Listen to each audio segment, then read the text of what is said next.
بسم الله الرحمن الرحيم. السلام عليكم ورحمة الله وبركاته.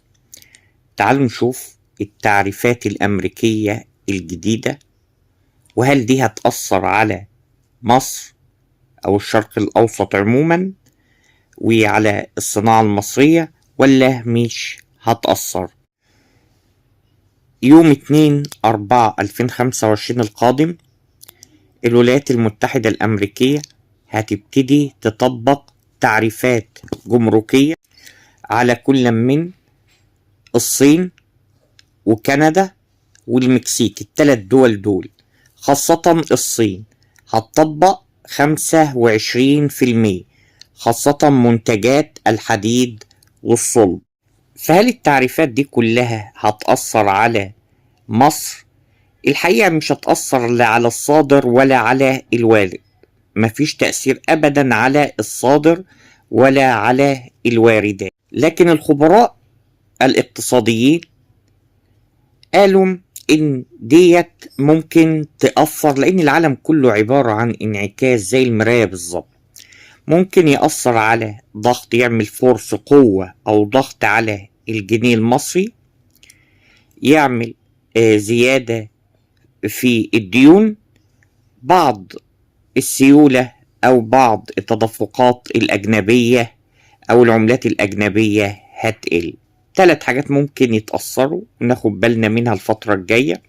ممكن يعمل ضغط على الجنيه المصري، ممكن يعمل تأثير على الديون، ممكن يعمل خروج بعض أو تقليل بعض التدفقات النقدية. لأن العالم أصلا كله عبارة عن انعكاس، في قانون اسمه الانعكاس ده بيتم تطبيقه على الاقتصاد عموما، لأن العالم كله عبارة عن مراية. الصين وأمريكا في بينهم حرب اقتصادية فيها انعكاس، ممكن نستخدم الانعكاس ده تبقى عندنا بناء، وممكن يكون هدام. إن شاء الله يكون بناء.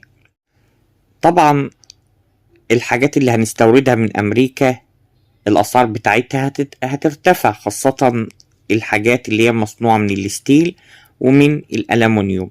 وإيه الحاجات أكتر حاجات مصنوعة من الستيل والألمنيوم؟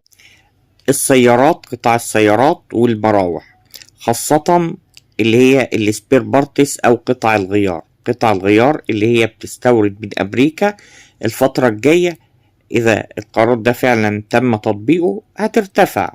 واحنا اصلا التأثير ده هيبقى محدود، لان استيراد مصر من امريكا اكبر من التصدير ليه.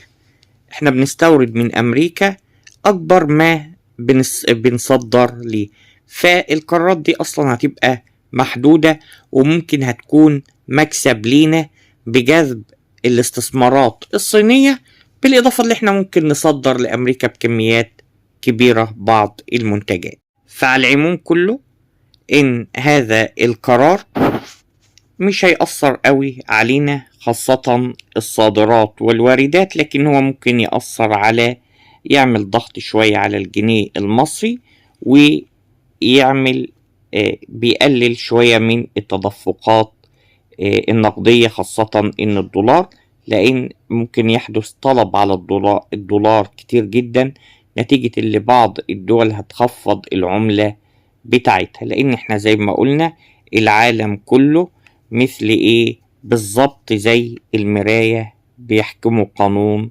الانعكاس. تحياتي، مهندس محمد كمال معتمد.